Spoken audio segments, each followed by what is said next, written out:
সবার জন্য রইল শুভেচ্ছা। আজকে শোনাবো বিভূতিভূষণ বন্দ্যোপাধ্যায়ের লেখা একটি অসাধারণ ছোট গল্প মায়া। তো চলুন শুরু করা যাক। 2 বছর আগের কথা বলি। এখনও অল্প অল্প যেন মনে পড়ে। সব ভুল হয়ে যায়। কি করে এলাম এখানে? বগুড়া থেকে রাস্তা চলে গেল সিদ্রানির দিকে। চলি সেই রাস্তা ধরেই। রাঁধুনি বামনের চাকরিটুকু ছিল অনেক দিনের, আজ তা গেল। যাক, তাতে কোনো দুঃখ নেই। দুঃখ এই অবিচারে চাকরিটা গেল। কি চুরি করিনি, কে করেছে আমি জানিও না, অথচ বাবুদের বিচারে আমি দোষী সাব্যস্ত হলাম। শান্তিপাড়া, সর্ষে, বেজের ডাঙা পার হতে বেলা দুপুর ঘুরে গেল। খিদেও বেশ পেয়েছে। জোয়ান বয়স, হাতে সামান্য কিছু পয়সা থাকলেও খাবার দোকান এ পর্যন্ত এসব অজপাড়াগায় চোখে পড়ল না। রাস্তার এক জায়গায় ভারী চমৎকার একটি পুকুর। স্নান করতে আমি চিরকালই ভালোবাসি। পুকুরের ভাঙা ঘাটে কাপড় নামিয়ে রেখে জলে নামলাম। জলে অনেক পানা শ্যাওলা, সেগুলি সরিয়ে পরিষ্কার করে প্রাণ ভরে ডুব দিলাম। বৈশাখের শেষ, গরমও বেশ পড়েছে। স্নান করে সত্যি ভারী তৃপ্তি হলো। শরীর ঠান্ডা হলো বটে, কিন্তু পেট জ্বলছে। এ সময় কোনো বনের ফল নেই, চোখে তো পড়ে না যেদিকে চাই। এমন সময় একজন বুড়ো লোক পুকুরটাতে নাইতে আসছে দেখা গেল। আমাকে দেখে বললেন, বাড়ি কোথায়? বই পড়তে ভালোবাসেন, কিন্তু বই খুঁজতে খুঁজতে বিরক্ত? আচ্ছা, কখন কি মনে হয়েছে আপনার নিজের গল্পটাকে পড়ো? তাহলে বুকস পয়েন্টার অ্যাপ আপনার জন্যই।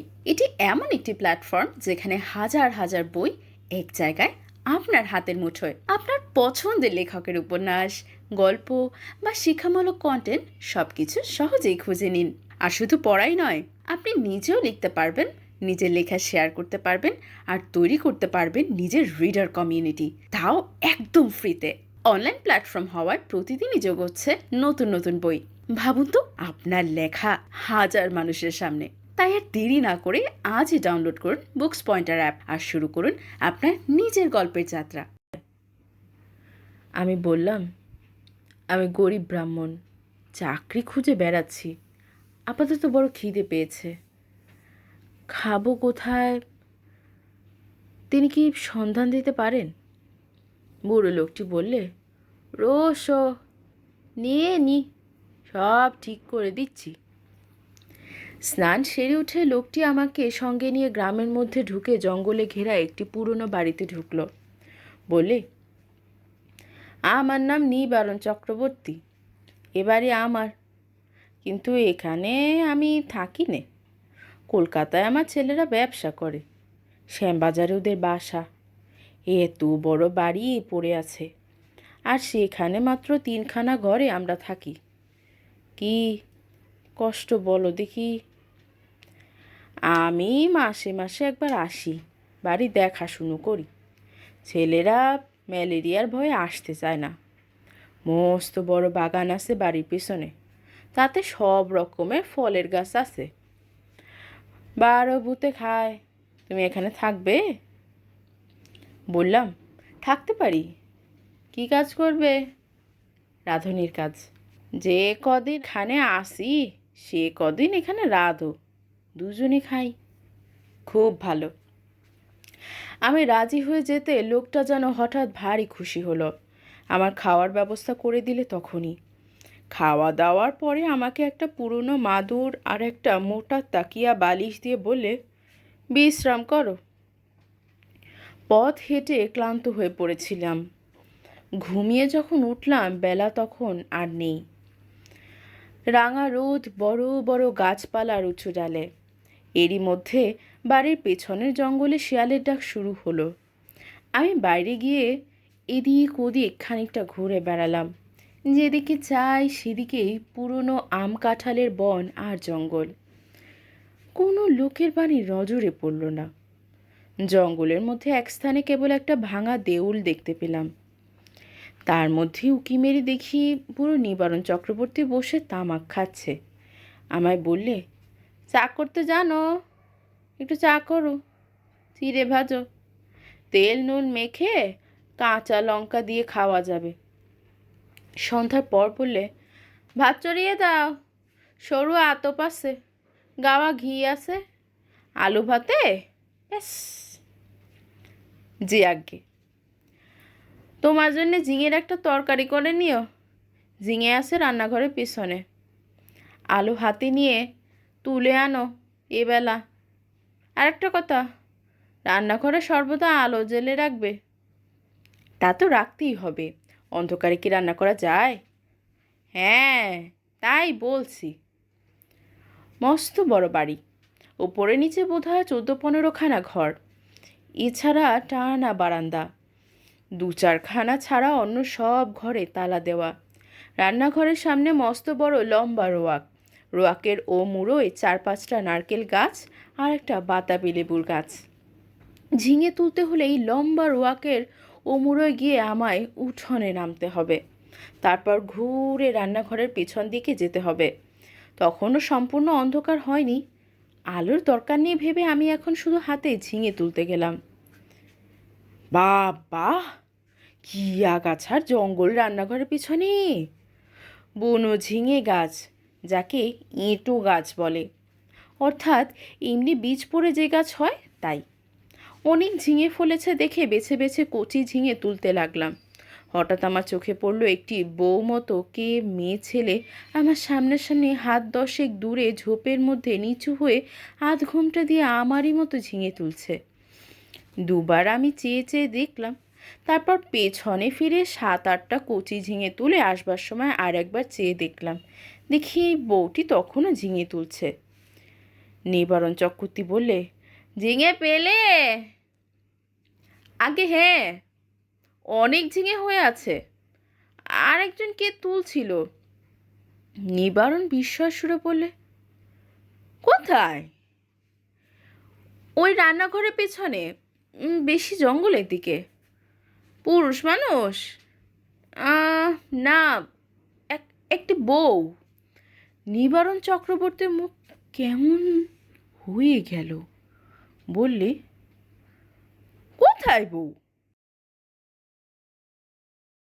চলো দেখি দেখি। আমি তাকে সঙ্গে করে রান্নাঘরের পেছনে দেখতে গিয়ে দেখি কিছুই না। নিবারণ বললে, কই বউ? ওই তো ওখানে ছিল, ওই ঝোপটার কাছে। যত সব, চলো চলো, দিনে দুপুরে বউ দেখলে অমনি। আমি একটু আশ্চর্য হলাম। যদি একজন পাড়াগাঁয়ের বউঝি 2টো জংলি ঝিঙে তুলতে এসেই থাকে, তাতে এত খাপ্পা হওয়ার কি আছে ভেবে পাইনি। তাছাড়া আজ না হয় উনি এখানে আছেন, কাল যখন কলকাতায় চলে যাবেন তখন বুনো ঝিঙে কে চৌকি দেবে? রাতে খাওয়া দাওয়ার পর চক্রবর্তী বুড়ো আবার সেই ঝিঙে চুরির কথা তুললে। বললি, আলো নিয়ে যাওনি কেন ঝিঙে তুলতে? তোমায় আমি আলো হাতে নিয়ে যেতে বলেছিলাম, মনে আছে? কেন তো যাওনি? আমি বললাম, তাতে কি দোষ হলো? বুড়োটা খিটখিটে ধরনের। বিনা আলোতে যখন আমি সব দেখতে পাচ্ছি, এমনকি ঝিঙে চুরি করা বউকে পর্যন্ত, তখন আলো না নিয়ে দোষ করেছি কি? বুড়ো বললে, না না, সন্ধ্যের পর সর্বদা আলো কাছে রাখবে। কেন? তাই বলছি। তোমার বয়স কত? 37-38 হবে। অনেক কম বয়স আমাদের চেয়ে। আমার 63। যা বলি কান পেতে শুনো। আগে নিশ্চয়। রাত্রে শুয়ে আছি, ওপরের ঘরে কিসের যেন খটখট শব্দ শুনে ঘুম ভেঙে গেল। জিনিসপত্র টানাটানি শব্দ, কে বা কারা যেন বাক্স বিছানা এখান থেকে ওখানে সরাচ্ছে, ভারী জিনিস সরাচ্ছে। বুড়ো সকালে চলে যাবে কলকাতায়, তাই বোধহয় জিনিসপত্র গোছাচ্ছে। কিন্তু এত রাত্রি! বাবা, কি পাতিগ্রস্ত মানুষ! সকালে উঠে বুড়োকে বলতে বুড়ো অবাক হয়ে বললে, আমি? হ্যাঁ, অনেক রাতে? ও হো হো, হ্যাঁ, না, হুম হুম, ঠিক ঠিক, আমাকে বললেই হতো, আমি গুছিয়ে দিতাম। চক্রবর্তী বুড়ো আর কিছু না বলে চুপ করে গেল। বেলা 9টার মধ্যে আমি ভাত ডাল আর ঝিঙে ভাজা রান্না করলাম। খেয়ে দিয়ে পোটলা বেঁধে সে রওনা হলো কলকাতায়। যাবার সময় বারবার বলে গেল, নিজের ঘরের লোকের মতো থেকো ঠাকুর। পেয়ারা আছে, আম কাঁঠাল আছে, উৎকৃষ্ট পেঁপে আছে, তরকারি পোতো, তরি তরকারি পোতো। আমার খাস জমি পড়ে আছে 3 বিঘে, ভদ্রাসন হলো 1.5 বিঘের উপর। লোকাভাবে জঙ্গল হয়ে আছে। খাটো তরকারি উৎপন্ন করো, খাও, বেচো, তোমার নিজের বাড়ি ভাববে, দেখাশোনা করো, থাকো। ভাবনা নেই। আর একটা কথা। কি? চক্রবর্তী বুড়ো অকারণে সুর খাটো করে বলল, কত লোকে ভাঙচি দেবে, কারো কথা শুনো না যেন। বাড়ি দেখাশুনো যেমন করবে, নিজের মতো থাকবে, কোনো কথায় কান দেবে না। গাছের ফল ফুলুরি তুমিই খাবে। 2টো ঘর খোলা রইল তোমার জন্য। বুড়ো চলে গেল, আমাকে যেন আকাশে তুলে দিয়ে গেল। আরে, তো বড় বাড়ির বড় বড় 2খানা ঘর আমার ব্যবহারের জন্য রয়েছে। তাছাড়া বারান্দা, রান্নাঘর, রুয়াক তো আছেই। বাড়িতে পাতকুয়ো, জলের কষ্ট নেই। 10টা টাকা আগাম দিয়ে গিয়েছে বুড়ো। প্রায় 1/2 টাক সরু আতপ চালও আছে। গাছ ভরা আম কাঁঠাল। কি যেন ভগবানের দান আকাশ থেকে পড়লো হঠাৎ। বিকেলের দিকে তেল নুন কিনবো বলে মুদির দোকান খুঁজতে বেরোলুম। বাপরে, কি ঘন জঙ্গল গাখানার ভেতরে! আর এদের যেখানে বাড়ি তার ত্রিসীমানায় কি কোনো লোকালয় নেই? জঙ্গল ভেঙে সুরি পথ ধরে 8 মাইল যাবার পর একজন লোকের সঙ্গে দেখা হলো। সেও তেল কিনতে যাচ্ছে। আমায় দেখে বললে, বাড়ি কোথায়? এখানে আছি নিবারণ চক্রবর্তীর বাড়ি। নিবারণ চক্রবর্তীর? কেন? দেখাশুনো করি, কাল এসেছি। ও বাড়িতে থাকতে পারবে না। কেন? এই বলে দিলাম, দেখে নিও। কত লোক ও বাড়িতে এলো গেল, ওরা নিজেরাই থাকতে পারে না তো অন্য লোক। ওর বাড়ির ছেলে বউরা কোশমিনকালেও বাড়িতে আসে না। কেন? তা কি জানি।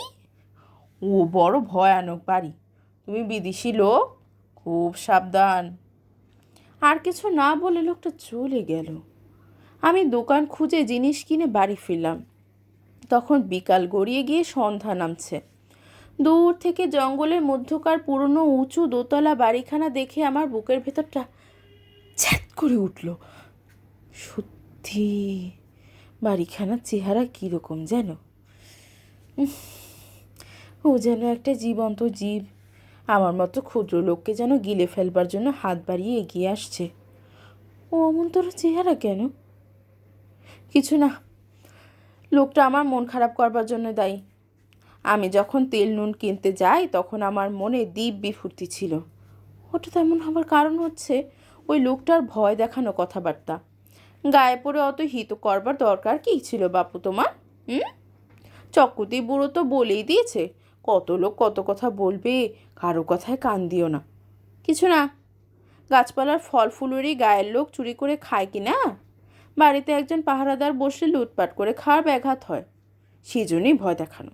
যেমন ওই বউটি কাল সন্ধেবেলা ঝিঙে চুরি করছিল। অনেক দিন এমন আরামে থাকিনি।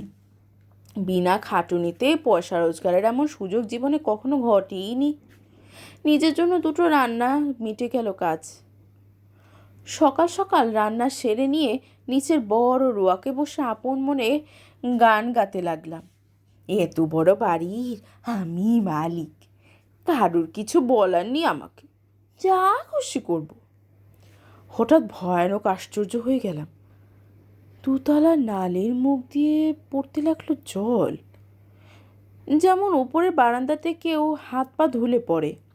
বেশ মোটা ধারে জল পড়তে লাগলো। তখন আমি উঠে রোয়াকের ধারে দাঁড়িয়ে দোতলার বারান্দার দিকে চেয়ে দেখলাম, তখনও জল পড়ছে সমানে, মোটা ধারায়। অপরের সিঁড়ির দরজায় তালা দেওয়া, চাবি তো চক্রবর্তী মশাই নিয়ে গিয়েছেন, সুতরাং দোতলায় যাবার কোনো উপায় আমার নেই।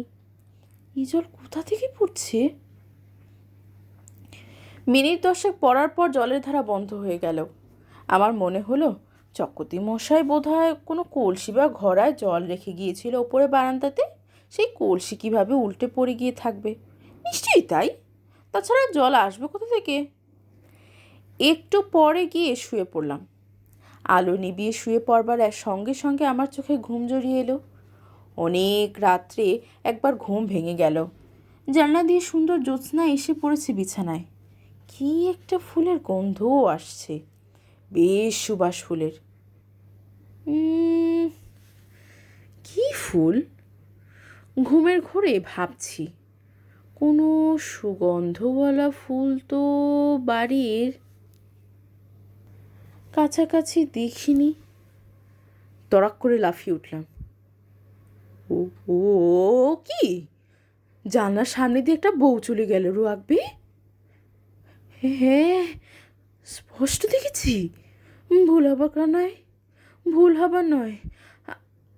আমি তখনই উঠে দরজা খুলে রোয়াকে গিয়ে দাঁড়ালাম। রোয়াকে গিয়ে দাঁড়াতে দুটো জিনিস আমার কাছে স্পষ্ট হলো। প্রথম, সেই ফুলের সুবাসটা অনেকখানি কম। ওই বউটি যেন এই সুবাস ছড়িয়ে গেল এই এতক্ষণ। না, এ কোনো ফুলের সুবাস নয়। কিসের সুবাস তা আমার মাথায় আসছে না। কেমন একরকম যেন লাগছে, একরকম নিশার মতন। কেন আমি বাইরে এসেছি? ও ও ও কে? একটি বউ রোয়াকবে খানিক আগে চলে গিয়েছিল, সেই ছড়িয়ে গিয়েছে তীব্র সুবাস। কিন্তু কোনো দিকে নেই তো সে। খেয়ে এলো কোথায়? সে রাত্রে সেই পর্যন্ত। কিছুক্ষণ পরে ঘরে এসে শুয়ে ঘুমিয়ে পড়লাম। সকালে উঠে মনে হলো সব স্বপ্ন। মনটা বেশ হালকা হয়ে গেল। কাজকর্মে ভালো করে মন দিলাম। বন জঙ্গল কেটে কীভাবে তরি তরকারি আবাদ করব সেই আলোচনা করতে লাগলাম মনের মধ্যে। একটা অসুবিধে এখানে থাকবার, বড় নির্জনে থাকতে হয়। কাছাকাছি যদি এক ঘর লোকও থাকতো তবে এত কষ্ট হতো না। কথা বলবার একটা লোকও নেই, এই হলো মহাকষ্ট। সেদিন দুপুরে এক ঘটনা ঘটল। আমি ভাত নামিয়ে হাঁড়ি রাখতে যাচ্ছি, এমন সময় দোতলার বারান্দাতে অনেক লোক যেন একসঙ্গে হেসে উঠল।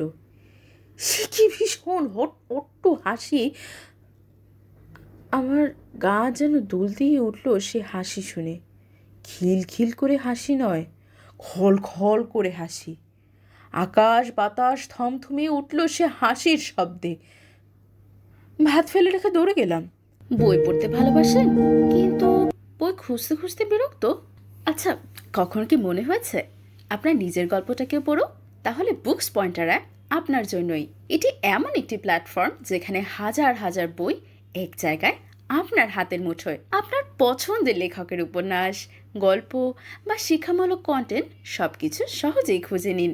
আর শুধু পড়াই নয়, আপনি নিজেও লিখতে পারবেন, নিজের লেখা শেয়ার করতে পারবেন, আর তৈরি করতে পারবেন নিজের রিডার কমিউনিটি, তাও একদম ফ্রিতে। অনলাইন প্ল্যাটফর্ম হওয়ায় প্রতিদিনই যোগ হচ্ছে নতুন নতুন বই। ভাবুন তো, আপনার লেখা হাজার মানুষের সামনে। তাই আর দেরি না করে আজই ডাউনলোড করুন বুকস পয়েন্টার অ্যাপ আর শুরু করুন আপনার নিজের গল্পের যাত্রা। রোয়াকে গিয়ে উপরের দিকে দেখি, কিছুই না। দরজা যেমন বন্ধ, উপরের ঘরের সারবন্দি জানলা তেমনি বন্ধ। হাসির লহর তখন থেমে নিশ্চুপ হয়ে গিয়েছে। ব্যাপার কি? কোনো বদমাশ লোকের দল ওপরে আড্ডা বেঁধেছে? ওপরের সিঁড়ির মুখে গিয়ে দেখি দরজাতে অমনি কুলুপ ঝুলছে। আমার ভয় হয়নি, কেননা দিন মান চারিদিকে সূর্যের আলো, এই সময় মনের মধ্যে কোনো ভূতের সংস্কার থাকে না। এই হাসি যদি আমি রাত্রে শুনতাম তবে বোধহয় ভয়ে অজ্ঞান হয়ে যেতাম, চাবি দিয়ে দাঁত খুলতে হতো। রান্নাঘরে ফিরে এসে ভাতের ফ্যান গেলে ঝিঙের তরকারি চাপিয়ে দেই। প্রচুর ঝিঙে জঙ্গলে ফলেছে, যত ইচ্ছে তুলে নিয়ে যাও, আমারই বাড়ি, আমারই ঝিঙে লতা। মালিক হওয়ার যে একটা মাদকতা আছে তা কাল থেকে বুঝছি। আমার মতো গরিব মানুষের জীবনে এমন জিনিস এই প্রথম। কান পেতে রইলাম উপরের ঘরের কোনো শব্দ আসে কি না শুনতে। ছুঁচ পড়বার শব্দও পেলাম না। খেয়ে দিয়ে নিজের মনে বিছানায় গিয়ে শুয়ে ঘুমিয়ে পড়েছি। ঘুমের ঘোরে শুনছি যেমন কোনো বিয়ে বাড়িতে ঘর ভর্তি লোকের মধ্যে ঘুমিয়ে পড়লে লোকজনের গলার শব্দ ঘুমের মধ্যে পাওয়া যায়। হয়তো সবটাই মনের ভুল। মনে সেই যে ভাব হয়েছিল হাসি শুনে, তারই ফলে। এরপর 9 দিন আর কিছু ঘটেনি। মানুষের মনের অভ্যাস, অপ্রীতিকর জিনিসগুলো তাড়াতাড়ি দিব্যি ভুলে যেতে চায়। পারি ভুলে যেতে। আমি নিজের মনকে বোঝালাম ওসব কিছু না। কি শুনতে কি শুনেছি, বউ দেখা চোখের ভুল, হাসি শোনাও কানের ভুল, সব ভুল। এ কদিনে আমার শরীর বেশ সেরে উঠল। খাই দাই আর শুধু ঘুমোই, কাজকর্ম কিছু নেই। কেমন একরকম কুড়েমি পেয়ে বসেছে আমাকে। আমি সাধারণত খুব খাটিয়ে লোক, শুয়ে বসে থাকতে ভালোবাসি নে, কিন্তু অনেক দিন ধরে অতিরিক্ত খাটুনির ফলে কেমন এক রকমের অবসাদ এসে গিয়েছে। শুধু আরাম করতে ইচ্ছে হয়। 9 দিনের দিন বিকেলে মনে হলো রান্নাঘরের পেছনে সেই ঝিঙে জঙ্গলটা কেটে একটু পরিষ্কার করি। ঝিঙে লতাগুলো বাঁচিয়ে অবশ্য। ওখানে মানের চারা পুঁতব। আর একটা চাল কুমড়োর এঁটো লতা হয়েছে এই জঙ্গলের মধ্যে, সেটা বাঁশের কঞ্চি দিয়ে রান্নাঘরে ছাদে উঠিয়ে দেব। এই বাড়িতে কাজ করে শুকাচ্ছে, কারণ দা, কোদাল, কাস্তে, নিরেন, শাবল, কুড়ুল সব মজুত আছে। ঘরের কোণে একটা হাত কোদাল স্তক।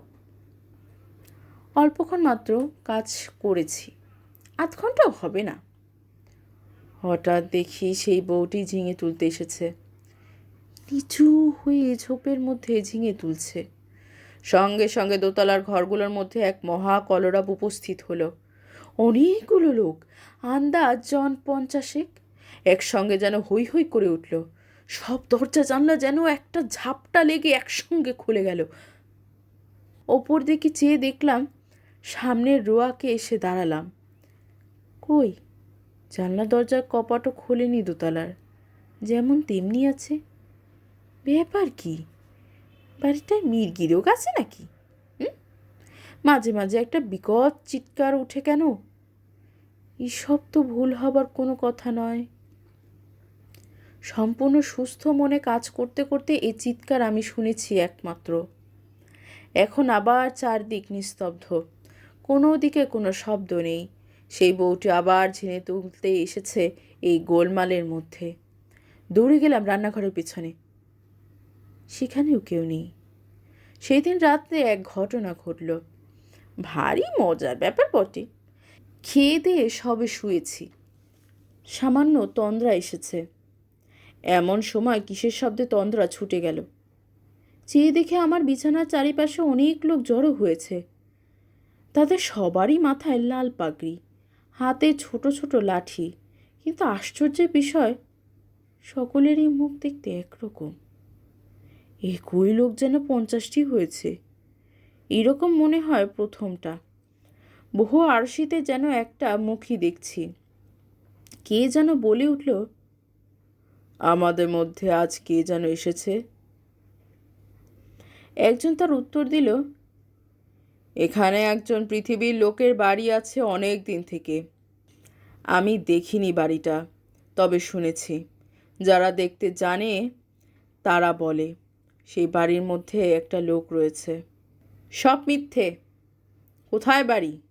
আমরা কেউ দেখিনি। তবে এসো, আমরা নাচ আরম্ভ করি। বাপরে বাপ, সে কি কাণ্ড! অতগুলো লোক একসঙ্গে ঢোল বাজিয়ে এক তাণ্ডব নৃত্য শুরু করে দিলে। আমার দেহের মধ্যে দিয়ে কতবার যে এলো গেল, তার সঙ্গে সঙ্গে বিকট চিৎকার আর হল্লা। আমার বিছানার বা আমার কোনো অংশ তারা স্পর্শও করল না। আমি যে সেখানে আছি তাও যেন তারা জানে না। আমার অস্তিত্ব সম্বন্ধে ওরা আদৌ সচেতন নয়। ওদের হুঙ্কার আর ভৈরব নৃত্যে আমি জ্ঞানশূন্য হয়ে গেলাম। যখন জ্ঞান হলো তখন শেষ রাত্রের জ্যোৎস্না খোলা জানলা দিয়ে এসে বিছানায় পড়েছে। সেই ফুলের অতি মৃদু সুবাস ঘরের ঠান্ডা বাতাসে। আমি আধো অচেতনভাবে জানলার বাইরের জ্যোৎস্নামাখা গাছপালার দিকে তাকিয়ে রইলাম। কতক্ষণ পরে জানি নে ভোর হয়ে গেল। বিছানা ছেড়ে উঠে দেখে ঘুমের কোনো ব্যাঘাত হয়নি। সুনিদ্রা হলে শরীর যেমন ঝরঝরে আর সুস্থ হয় তেমনি বোধ করছি। তবে সে ভূতের নাচ কে দেখেছিল? সে নাচ কি তবে ভুল? খেয়ে দিয়ে পরম আরামে শুয়ে ঘুমিয়ে পড়ে স্বপ্ন দেখেছি? তাই যদি হয় তবে এই শেষ রাত্রে ঠান্ডা বাতাসে ফুলের সুবাস পেয়েছে তা কোথা থেকে এলো? সেই বউটি যখন চলাফেরা করে তখনই এমন সুবাস ছড়ায় বাতাসে। সুবাসটা ভুল হতে পারে না। এখনও সে গন্ধ আমার নাকে লেগে রয়েছে। কোনো অজানা বনফুলের সুবাস হয়তো। তাই হবে। তেল কিনতে গিয়েছে দোকানে। দোকানি বললে, কী রকম আছো? বলি, কিছু দেখেছ নাকি? না। শুনেছ কিছু? না। খুব বেঁচে গিয়েছো তুমি। তোমার আগে যারা ওখানে থাকতো তার তার সবই একটি বউকে দেখতো ওখানে প্রায়। এমন হতো শেষে ও বাড়ি ছেড়ে তারা নড়তে চাইতো না। তারপর রোগা হয়ে দিন দিন শুকিয়ে শেষ পর্যন্ত মারা পড়তো। দুটি লোকের এই রকম হয়েছে এ পর্যন্ত। ভারী তো ভূতের আড্ডা। ভূতে লোককে পাগল করে দেয়।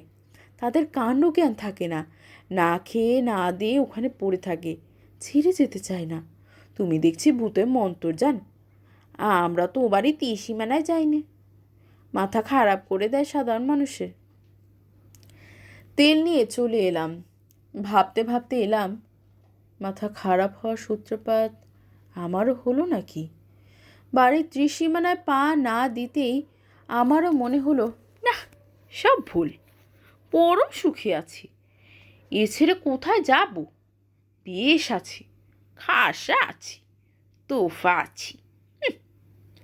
সেই থেকে আজ 2 বছর পড়ে আছি এ বাড়িতে। চক্রবর্তী মশাই মাইনে টাইনে কিছুই দেয় না। তাতে আমার কিছু আসে যায় না। বাড়ি দেখাশুনো করি, বেগুন কলা বেচি, দিনরাত ওদের নৃত্য দেখি, ওদের মধ্যেই বাস করি। এক পা যাইনে বাড়ি ছেড়ে। আপনাদের ধন্যবাদ মনোযোগ দিয়ে গল্পটি শোনার জন্য। আপনাদের কেমন লেগেছে জানাতে ভুলবেন না। গল্পটি ভালো লাগলে শেয়ার করুন এবং চ্যানেলে সাবস্ক্রাইব করুন নতুন নতুন গল্প শোনার জন্য। ধন্যবাদ সবাইকে।